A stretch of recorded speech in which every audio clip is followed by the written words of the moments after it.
Alright, we'll go over the front of the car.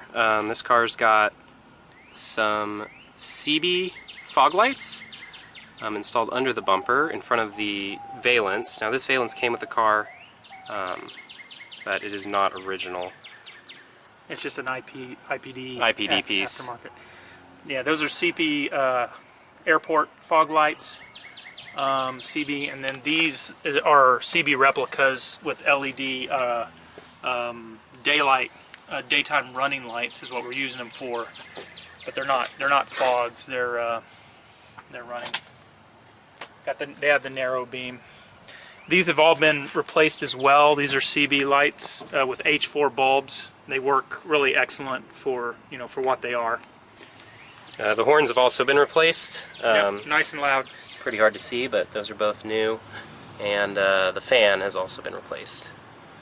The battery's probably less than a year old. The red top.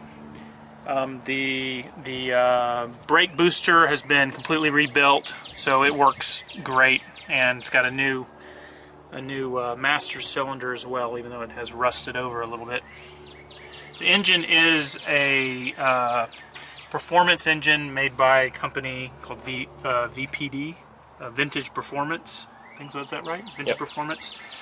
And the original owner had a 140 horsepower dyno sheet that came with the car, around 135, 140. Anyway, take that with a grain of salt, but that's what it had with it. The dual McCuneys we've rebuilt them probably twice since we've owned the car. Yeah. Right? I mean, it's just something you do every couple years. They do have to be tuned in the winter and the summer, just depending on the temperature, but the needle profiles are very good. Right.